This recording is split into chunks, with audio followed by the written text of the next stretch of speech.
Welcome to the Possibility Action Network podcast. I'm your host, Stephen Middleton, aka Possibility Man. We're committed to bringing you guests who strive to better people's lives and serve as a for good in the world. Our guest today is Farzin Mazinani. He is a joyfulness transformation coach, an emotion code practitioner, and a belief clearing practitioner. He is the creator of JoyfulFix Quantum Healing.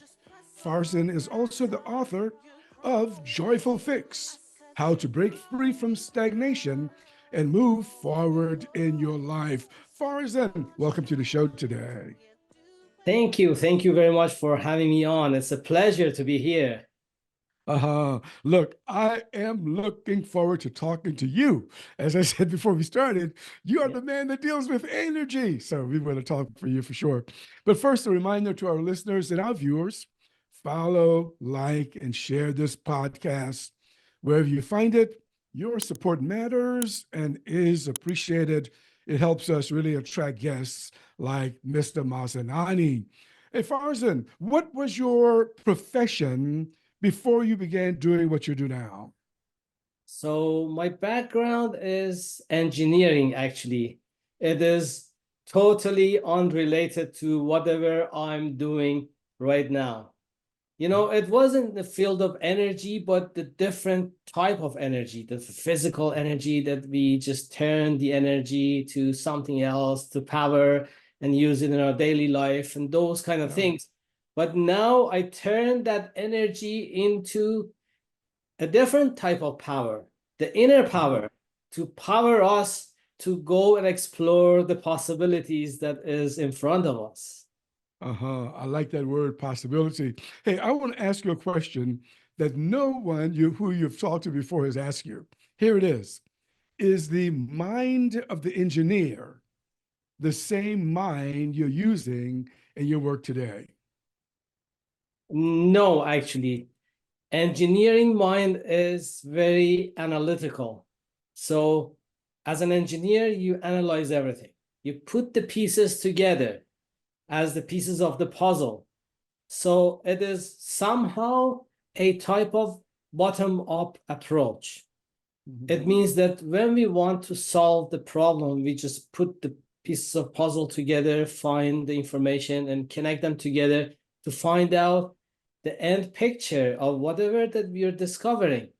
But my approach is changed. So now my approach is top down.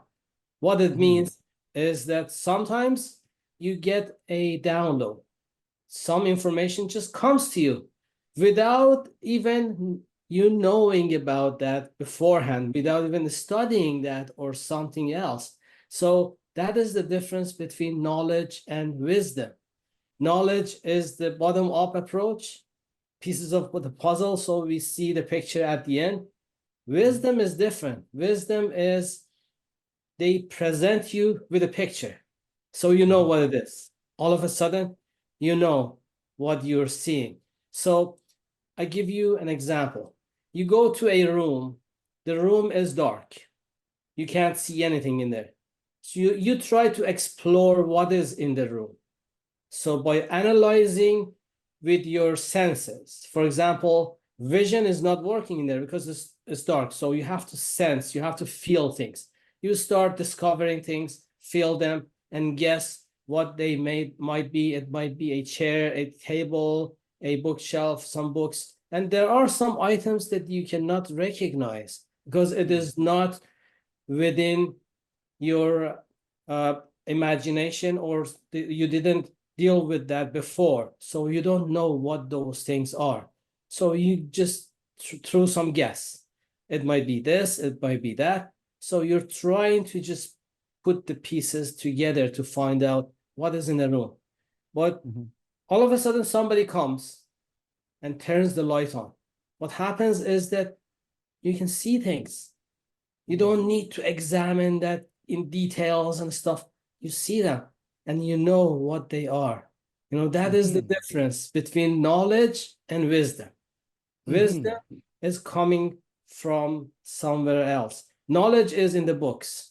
Knowledge Uh-huh. is something that you can go and learn in the school, in outside world, but wisdom is coming from somewhere else. And guess what? Where that somewhere else is? It is within ourselves. It is in our heart. That is Uh-huh. the source of knowledge. That Uh-huh. So source of, the source of wisdom. Yeah. you're this practicing engineer, seeking knowledge, analytical mind, doing your work. What prompted you to look in the direction of wisdom? Yeah, that's a good question. I had a bunch of breakthroughs in my life. So I'm going to list three of them briefly. So that is the path I took to be here right now with this specific perspective. So the Okay. first one started from the age probably 12 or something like that. I was asking some deep questions at the time. The meaning of life, and why am I here, and what is the source of true joy, and those kind of things. So I was asking those questions. On the outside, everything was fine. I was growing up in a good family and everything was fine. But I had those deep questions and nobody could give me the answer. No, the teachers, the parents, the friends, nobody could give me the answers to those. So I started my quest to find the answer myself. I went through 12 years of research. And after the 12 years, I was 24 years old. And it Okay. was May, actually, may I ask you a question on that before the 24? So thinking back, reflecting on this 12-year-old kid, this 13-year-old kid, this yeah, 14-year-old kid, where do you suppose these questions were coming from? What were what was behind these questions? Have you reflected on that? And do you have an answer? yes, I have an answer. Before I go to school, I was happy. I was provided with everything. I would go to the playground and play freely with other kids, and we were having a good time and stuff. And then at the age 7, you go to school, you have to sit straight. You have to listen to the teacher. You have to do the homeworks. And you go to the yard and you get pushed by other students and stuff. All of a sudden the scenery changes and my perspective changes from a friendly universe that I was living in to a hostile universe. I Wow. felt that I have to be on my toes. I have to protect myself. I have to be careful about others because others can harm me from front, back, side. So I have to protect myself. So you are in the stress mode. You are on the fight or flight mode. So it affects your life, the quality of your life. And I was missing the time that I was a small kid before going to school, enjoying the life and stuff. So I was questioning what is behind that. Why am I like this? Why can I cannot be the same as before? So maybe that was the trigger for me Mhm. to ask those kind of questions. Mhm. Did you ever wonder if those questions were coming uh, out of a desire to get to know God better, the universe better? Did that appear to you as at an early age? That played a role as well because, at that age 12, I was asking a couple of questions from my Mhm. teachers because I couldn't understand what they say. They would explain about the concept of God. They would say that God is, God has all the power Yeah. and God knows everything. And I would question them. And they would say that if somebody just do bad deed or bad things, God is gonna send that person to hell and he is gonna be there forever, be punished. So Mhm. in that age, I came up with this question. I asked my teacher, do you say that God has all the power? He said, of course. And I said, do you say that God knows everything beforehand? Mhm. Everything, absolutely everything? He said, of course. Why are you asking these questions? And I asked, if God knows everything and it has all the power, how come that God create someone who knows that person is going to do bad things and go to hell and be burnt forever, and still God goes ahead and does that create that person that is going to be punished forever. So how does it make sense? And they would yell at me, why are you asking these kind of questions? You shouldn't be asking these. So I was confused. I just wanted the answer, but they couldn't give me the answer. Mm-hmm. Yeah, well, that's some deep thinking for, a 12-year-old kid. Now, you were telling us about there were three critical moments in your life when, your transformation became more obvious to you. Would you walk us through those three critical moments? Sure. So the first one was after 12 years, I collected more than 1,000 books in my personal library. I went through pad to pad, discovered the things. At the time, we didn't have access to internet to research. All the research was done through the books. So I would go and study books in different philosophies and paths to find the answers. And after 12 years, I was even more confused because you don't know what you don't know. But when you start knowing, you realize that there are a lot that you don't know. So I was even more confused. So I said that I cannot tolerate to be in this state anymore. I was so frustrated. So I made a radical decision. You might laugh at me now, but I trapped myself in a room. And I told myself, I'm going to turn the light off. There was no windows. I'm going to turn the light off. I'm not going to come out of this room until I find the answer to those questions. So I stayed in that darkness, and it was absolute darkness and absolute silence. I stayed there, and I went through a couple of experiences, tried different things that I know, the techniques that I practiced those techniques. And after a while, you don't know if it's day or night, how many hours is past, is what time it is. So it's absolute darkness. So you're facing yourself in those moments.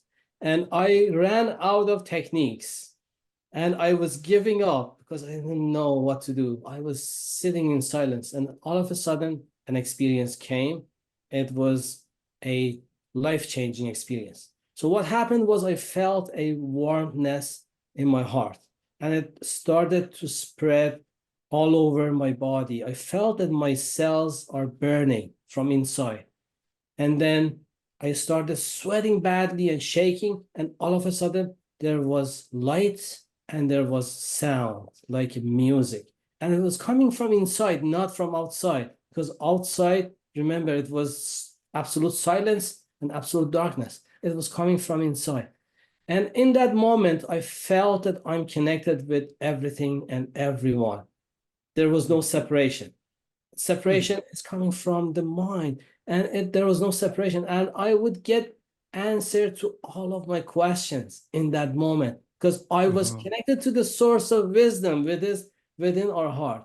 So I didn't need to stay in that isolation anymore. I came out with two realizations.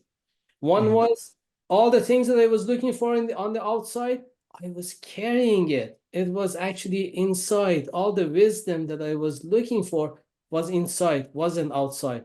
The second realization was the source of true joy is on the inside as well. Because when we are looking for happiness, it depends on the circumstances that we are dealing with. Sometimes we feel happy, sometimes we feel sad based on the situation that we are in.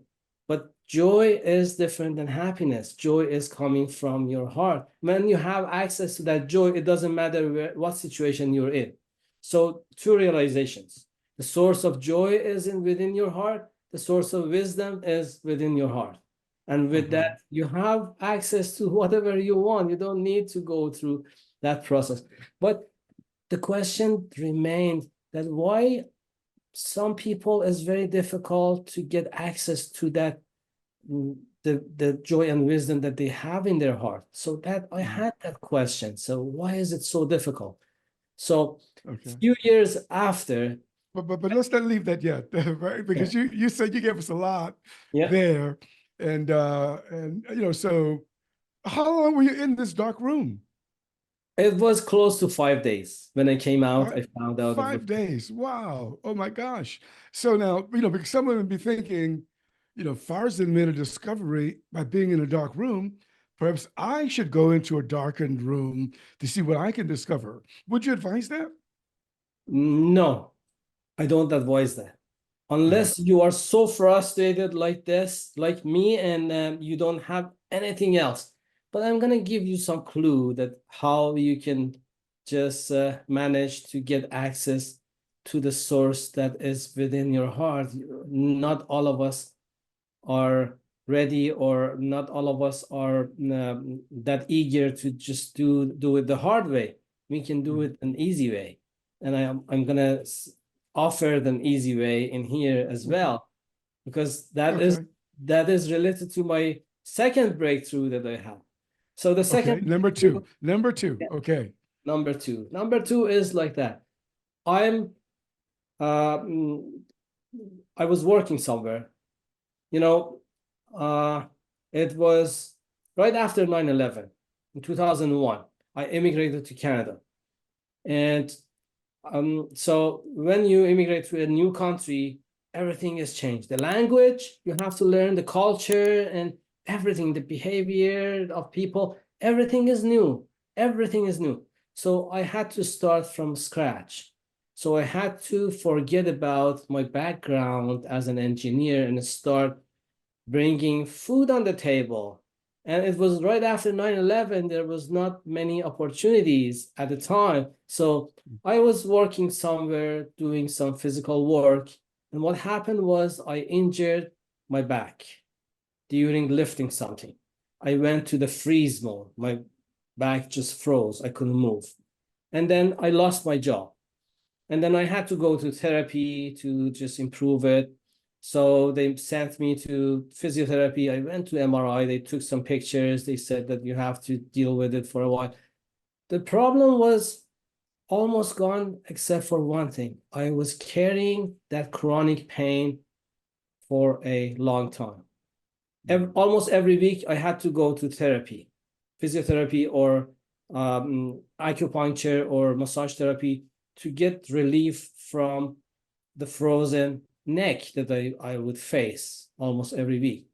And nobody could help me with that because they said that we can't see any pulled muscle in the MRI tests or whatever. The medication wouldn't work. I was carrying that pain for a long time, for 15 years. For Mm. 15 years, imagine I would go almost every week to just deal with it, to operate normally in life.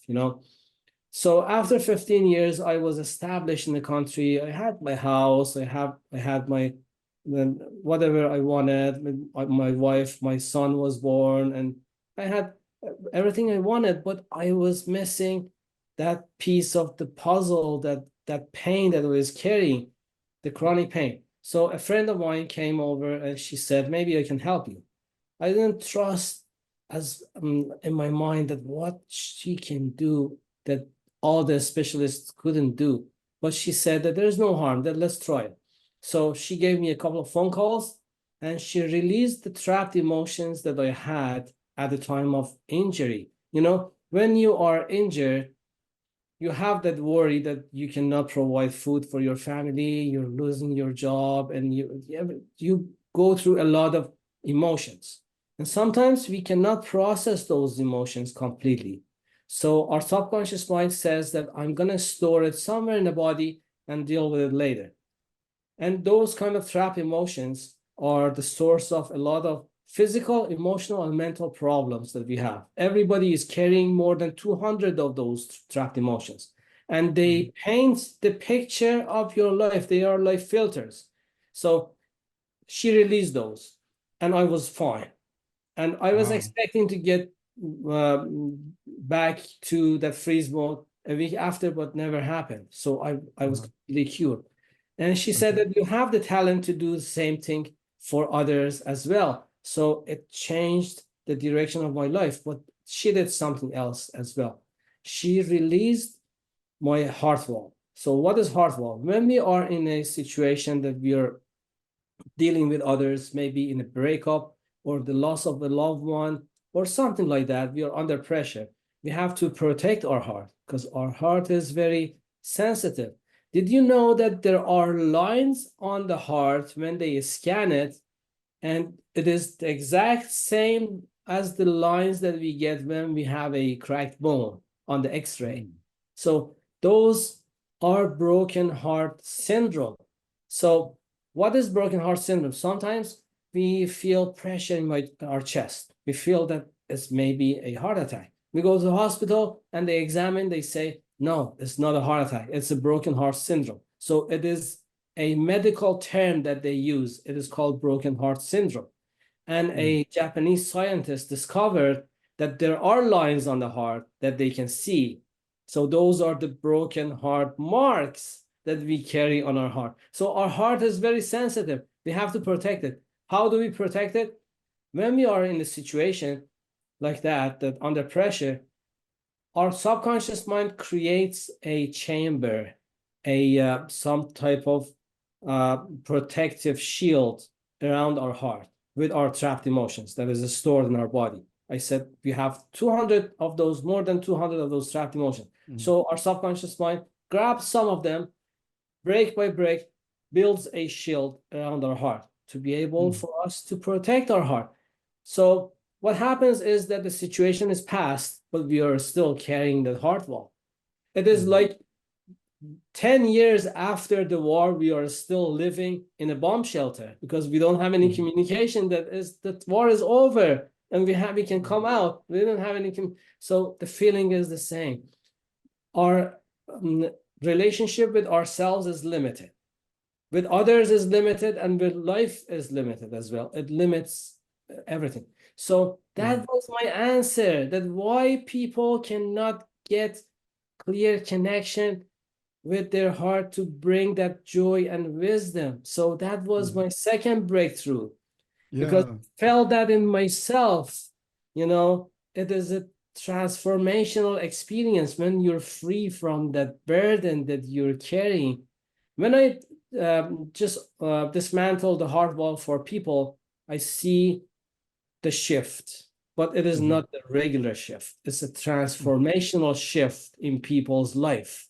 And it's a miracle. They become a new person. So it's very interesting phenomenon.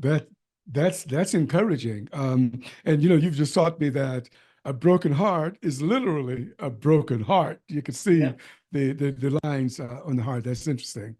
Okay, the heart wall is also interesting as well. So that was number 2 in your realization. What about number 3, the third critical moment? So the third critical moment came about a year ago. I went to skiing and I fell down and I broke my scapula. Scapula is a big bone in our shoulder. So I went to the emergency and the doctor examined me. And after the MRI test, he said that you have fractured this big bone, which is covered by muscles. And he said that I've only seen this kind of fracture in car accidents. How did you manage to get that kind of impact to be able to break it? I said that after 40 years of skiing, I consider myself just very good at skiing. I don't fall down easily. So I was moving slow on a almost flat surface and nobody was around me. And all of a sudden, I don't know what happened. I just fell down and I couldn't move my left arm. So it was odd. When something odd happens in my life, I know it has a meaning, because my perspective is that life is my friend. Life is not my enemy. Whatever happens, if I don't like it, it is like a gift which is wrapped in an ugly paper. So I knew that there is something, there's a shift in my life. I didn't know that what it is yet. So I was thinking, so the doctor said that we cannot put the cast on your shoulder because there's a place that we cannot do anything. So they gave me the strongest painkillers they had. They said that it is you and these painkillers, every slight move is going to make you cry from pain. you have to take these painkillers for 6 months or so, and then it gets cured by itself. So I had a hard time managing that acute pain that I was facing. So I went home and I said that I cannot use my left arm. What can I do? I said that I still can use my right hand. So I started writing the book that was overdue for a long time. I had a lot of things in my mind. I just wanted to put them down as a book. I never had a chance to do it. So that was my best moment. That was my chance. So I went to the basement and started writing. Something magical happened. As soon as I started writing, I felt that I'm writing and writing and writing for 12 hours and 14 hours. And I forgot about taking the painkillers. I forgot about eating and resting and everything else. I was so focused on writing. And that was the definition of being in the zone or in a flow state. I knew about it mentally, but I never had the first-hand experience with that. And that situation gave me the chance to experience it myself. And when you are like that, all the wisdom that is coming from your heart, you're just bring it to life. And then, so my book was written in a couple of weeks. I don't say I wrote it because I was just doing the physical work, but it was coming, the information was coming from somewhere else. Things that I didn't even know about, because you become a channel for that information somehow. So it was interesting, but the editing process was not easy because I wrote a lot of things. I sent it to the publisher, and the publisher said that it's too much. You have to cut it down, cut it down, cut it down. So editing took longer than writing the book. A month for editing, but a couple of weeks for writing the book. So that was my third breakthrough, experiencing flow states, being a Well, that's channel great. for that part. That's great. Well, clearly, I'm convinced that something extraordinary happened in your life experience. And so at this point, you understood that healing the physical body was possible. Is it at this point that you were convinced of that? You know, your shoulder, your back injury? No, actually, that was not at the point. I experienced that beforehand. Before, when I had that big back injury, and I went through the emotion code. I became an emotion code practitioner. I started helping others based on the things that I was seeing in people.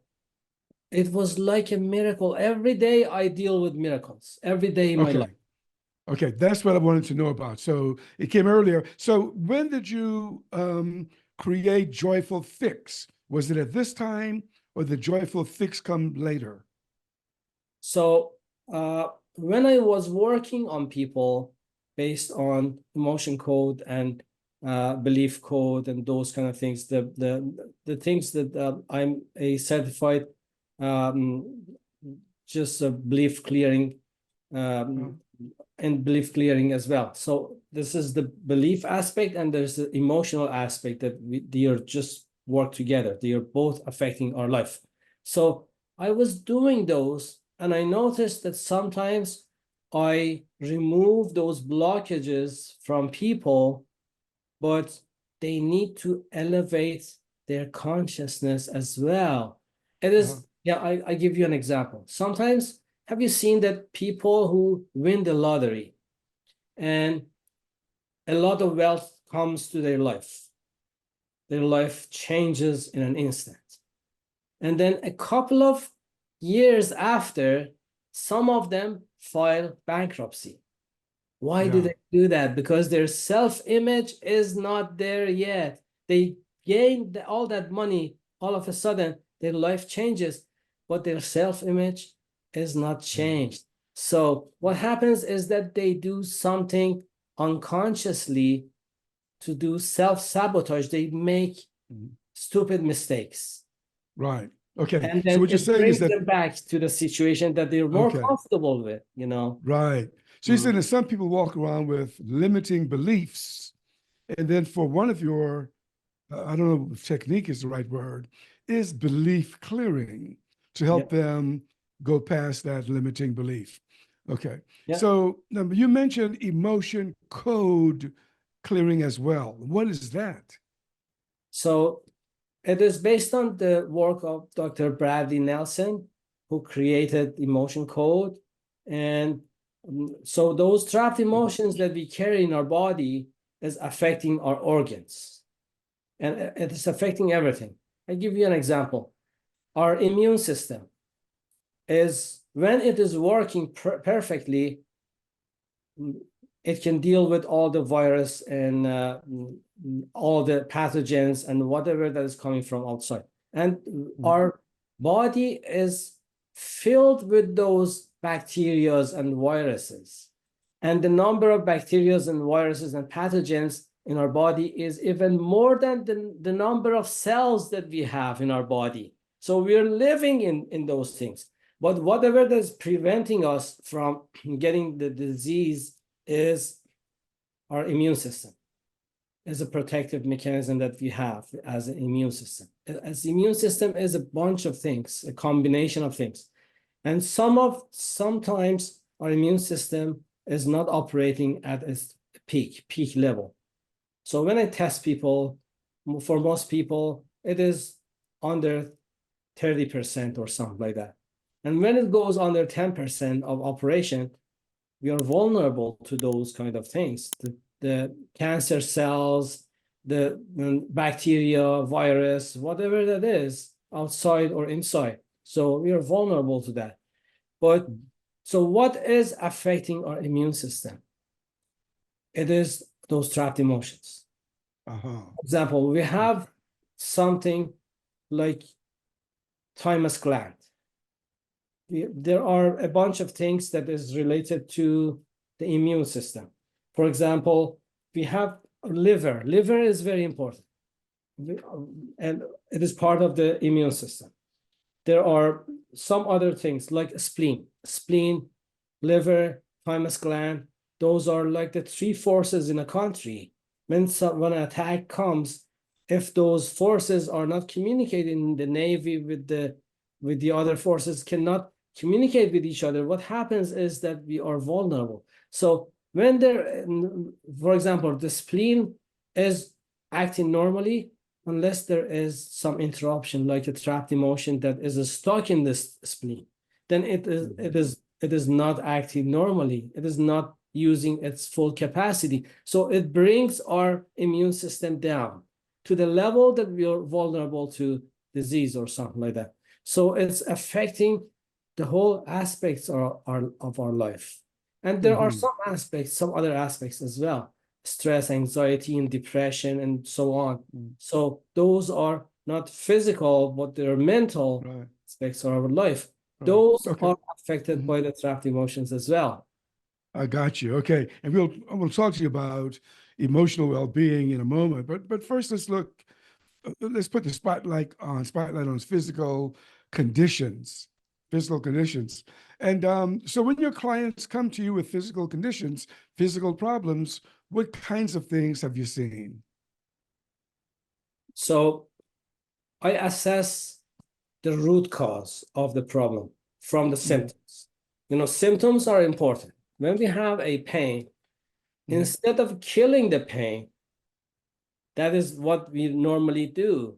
When we have a pain, a headache, we just take a painkiller. We kill the pain. It is like in a house, we have a something that protects us from fire. So fire extinguisher or something like that, fire alarm. Let's say we have a fire alarm. And then the alarm goes off. And then instead of discovering what's happening, we go and take the battery off because we don't like the sound. So sometimes we do those kind of things. And sometimes with the drugs or whatever, so what we do is we mask whatever symptom that we have. But my approach is different. I take the symptom and go and find whatever that is causing it. all the information is in our subconscious mind. So there are ways that we can communicate with the subconscious mind to find the source of that problem. And then we deal with that root cause. Sometimes it's emotional, sometimes it's mental, and sometimes it's an imbalance in the body. So we find that root cause and clear that. And then we get the side benefits, not the side effect. Because when you Yeah, take the medication, you get the side effects. that's But for sure. yeah, Yeah. for So, that, so back pain is one of those chronic conditions. And by chronic conditions, we're talking about an ailment that lasts for several months or for a long time that just don't seem to go away. What about a chronic condition such as, I'm just going to pull this out of thin air. What about cardiovascular disease? That's a chronic condition. Is that something that could be reached by your modality? yeah, everything is can be related to that. I always suggest people go and do whatever they can to Mm, fix their problems by whatever that is available through doctors or whatever they can. But if it is persisting, it might be the other reasons behind it, the invisible conditions that they have that it cannot be discovered by the MRI tests or something like that. yeah. Because our cells change, all the cells that we have in our body, for example, the bone might change in 4 or 5 months, but the flesh is changed in 2 or 3 months. The skin is changed in a couple of 1 or 2 months. All the Mhm. cells in our body is changed after 6 months. So we are Yeah. living in a new body, basically. So if that problem is still exists, it means that there is something beyond physical Oh, related to that. When it's yeah. chronic, it means that there is something beyond that. Yeah. We've mentioned chronic pain several times, and that reminds me of someone, a medical doctor, a physiatrist of many years ago, John Sarno. Does that name mean anything to you? If not, No, that's no, okay. no. Okay. Because he was saying about the same thing you're saying, is that the pain is not in, the body is probably in the emotions. But so what about a chronic condition such as type 2 diabetes? Has anyone called you up and say, Mr. Mazinani, I have type 2 diabetes. Can you help me? Yeah, so as I told you, everything is related in our body. It is not Uh, just one thing that we can fix. Everything is related. What I do is that there is a whole system for physical, emotional, mental, and even uh, spiritual. Everything is connected. So we okay. have to have the balance between those. Okay. Well, Sometimes, yeah, sometimes we don't have that balance. That yeah. causes the problem. Yes. Okay. You tagged me with the emotional stuff, so let's talk about that for a moment. When you think about, mental well-being, what kinds of conditions do people may suffer from that may disturb their well-being? Can you list maybe one or two of them for me? So one is related to the past and the other one is related to the future. The one Uh-huh. that is related to the past is depression. So we get stuck in the past and the traumas that we had and those kind of things. And we think about what happened to us before and those kind of things. It leads us to be in a depressed moment, the grief, Mhm. those kind of feeling. And the other one is related to the future, which is Mhm. anxiety. So we stress about the future, what's going to happen tomorrow, and those kind of things. And it lead to stress and anxiety and those kind of things. So those are the most common ones. And that Mhm. stress, don't underestimate that. It is a Right. big thing right now in the world. I'm writing a booklet related to that. So the booklet is called Stress Free in Seconds. In that, Wow. I give a specific technique Mhm. for people. They can get free from stressful situation or anxiety in the moment that it happens. And I bring some other stuff in the booklet that it automates the process for them. Wow. When they just use those, it automates the process for them. So Yeah. if you can, I tell you what, if you can deliver what's in the title that you just spent that said, you're going to help a lot of people throughout the world. And the title you said was stress free in seconds.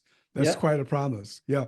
But I want to go back though to emotional stuff like trauma. I mean, that's something that's rampant throughout the world. And a lot of people are even talking about childhood trauma and how childhood trauma affects us as we grow older in life. Does your process modality do anything about that? That's a traumatic experience. Some people had them 50 years ago, but they're still being affected by it today. exactly. That is one of the points, one of the things that I work on directly, because that Uh-huh. affects our life. Wow. Traumas that we experience. Sometimes it's physical trauma, sometimes it's emotional trauma. Hmm. Even a car accident can be a physical trauma. You Yeah. go to a car accident. Have you seen those kind of things? We go to the car accident. We are watching the two cars are smashing to each other and stuff. And then we see that the driver in one of the cars is frozen in there, cannot move. Mm. So that is the impact, the energy that they receive through that accident goes into their body. And sometimes it gets stuck in there for Yeah. years and years and years. It's even physical trauma. So, and sometimes it's emotional trauma. We had some Yeah. traumatic experiences and we are still under those conditions. We're carrying that energy with us. So it has to be released. We don't need to carry them. So for Yeah. some people, they go to therapy for years and years and years. But for me, the way that we do it, we just release those trauma in a couple of sessions. It is gone. Wow.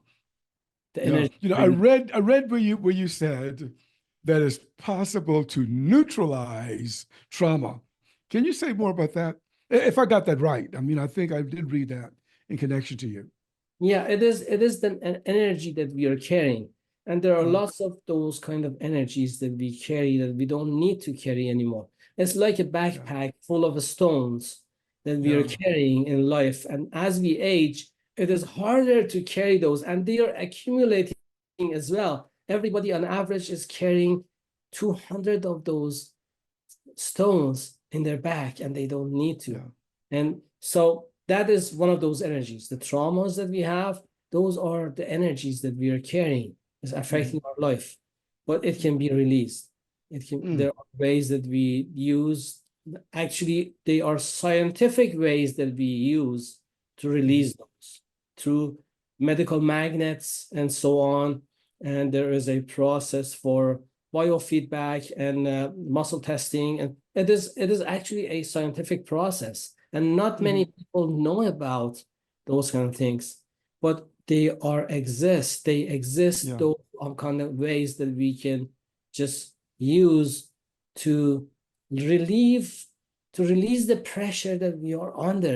We don't Yeah. need to just be under that pressure all the Yeah. time. We can be free. Right. Yeah. Oh my gosh. You just hit the magic word. You said we can be free. And then I just want to add, make sure that people understand because we've hit a bunch of stuff: anxiety, depression, chronic conditions, even trauma. And you say that your modality could help with many or all of these conditions. Is that right? Yeah, it can help. Yeah. And it is not just releasing those. As I was telling you about, I sometimes I release those in people, but I want to expand their view, their consciousness as well. Because if we don't do it, it's like that person who has win the lottery and they might have the tendency to go back to the same situation in the future. But I Mhm. want to expand them.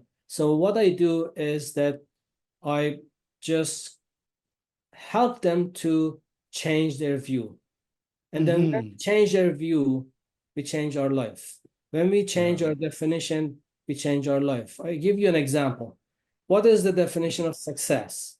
When I Mhm. ask that question, so we know that everyone has a specific definition for success. Success means different to different people. But most people say that when I reach my goal, it means I'm successful. When I set a goal and go and reach that goal, I feel successful in that moment. And I tell them, with that definition, you are miserable most of your life. Why? Mm. Because most of the time, we are not at that time, at that moment that we reach our goal. So it means that we are miserable. But let's change the definition. Let's say that success means moving towards a worthy goal with joy. So when we Yeah. are moving towards a goal with that definition, we consider ourselves successful. So with that definition, we can be successful most of the time instead of Yeah. miserable most of the time. Just changing the definition changes your life. I give I you like another that. example. Yeah, I give you another example. There is two words. One is problem, one is challenge. So when we are dealing with something, when we look at it as a problem, we are focusing on the negative side of it. But when we are looking at it as a challenge, we are gaining something out of that. It's like a game that we play, Mm-hmm. like video game or something like that. We go through different challenges to go to different level. So our perspective changes, and then our view changes. So sometimes we feel failure, but we change that failure to feedback. So there are two words. One is failure, one is feedback. Let's say a child wants to learn to walk. How many times do you think that child falls down? Mm-hmm. Many Several times, times. many Yeah. times. So, and then what does the child do? He or she learns from that falling down Uh-huh. and continues and continues, and all of a sudden, after a while, he or she can walk. But Yeah. for us, we face something in life as a failure, and then we give up Yeah. That's right. because we see it as a negative thing.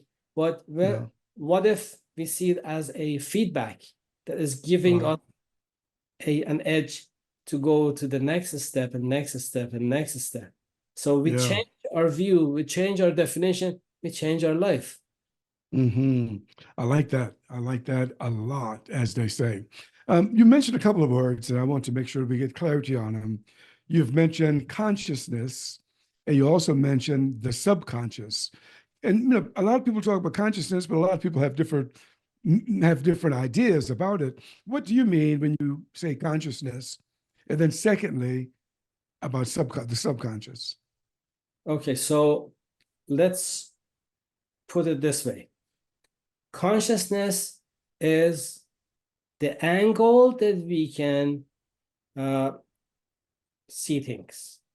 Mm. Sometimes our consciousness, have you seen those blinders that they put on the animals, the horse or something like that? Oh, yes, It's like yes, this, the yes. blinders. They Yeah. cannot see other sides to get distracted. So those are blinders. So sometimes we have a tunnel vision, Mhm. specific, whatever that is in front of us. And then when we start removing those blinders, the angle of our view expands. Mm. And then we can even extend it to the level that we have 360 view or global view. It's not just 360 around us, all over us as well. So we have that kind of consciousness. Then we see different things. But the thing is that it is not possible for us to do that because of the subconscious programming that we have. So what are those Aha. blinders? Those blinders are the automatic reactions that we have, the beliefs that we have, the emotions that we carry, the habits that we have, which is within our subconscious. What is subconscious? Subconscious is the, the driving force behind the operation of our body. For example, breathing.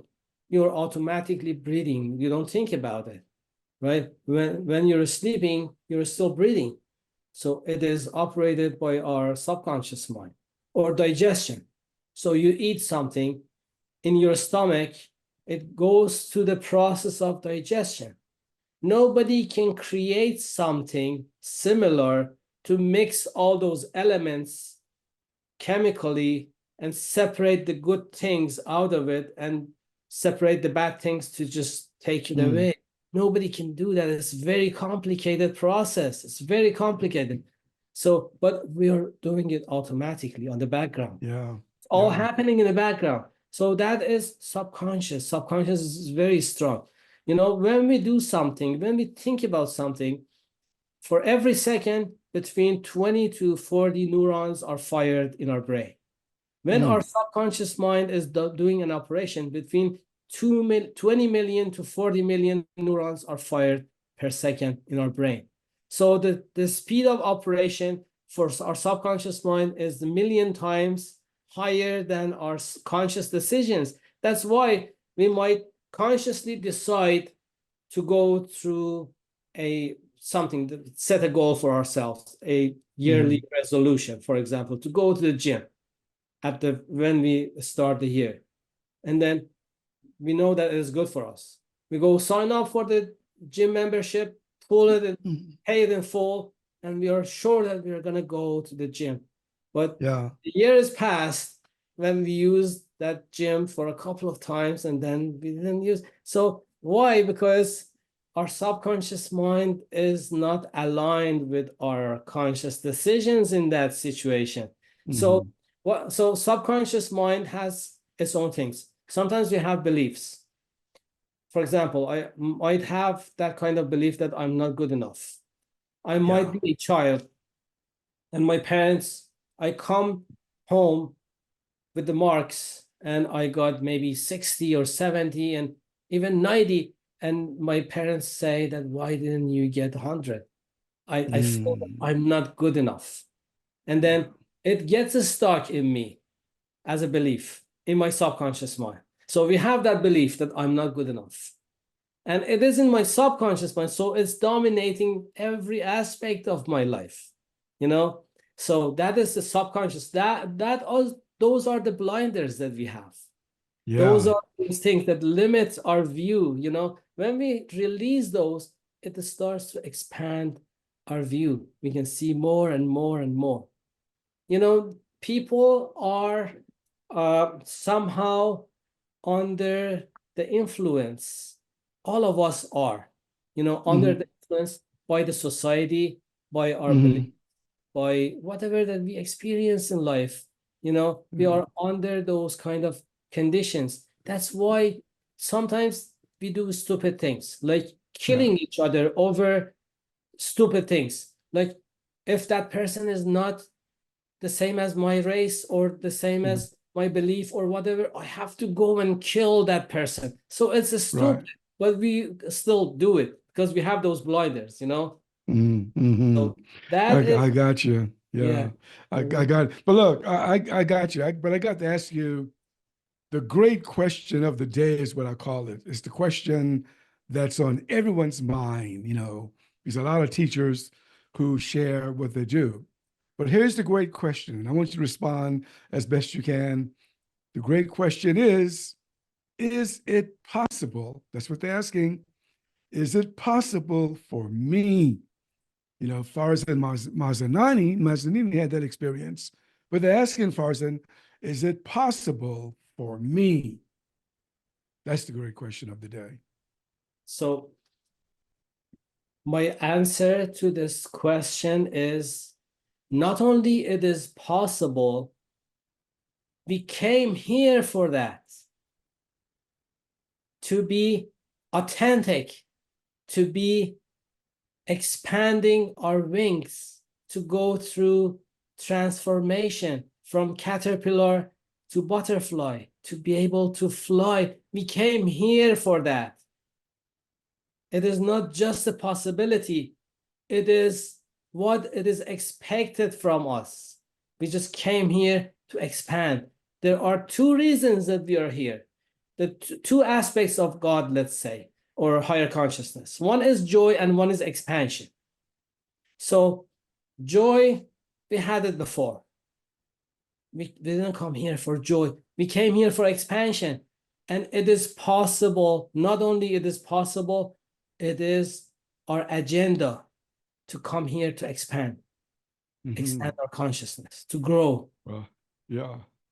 Well, look here, Farzin, you've just given a lot of people the smile that I'm wearing on my face now.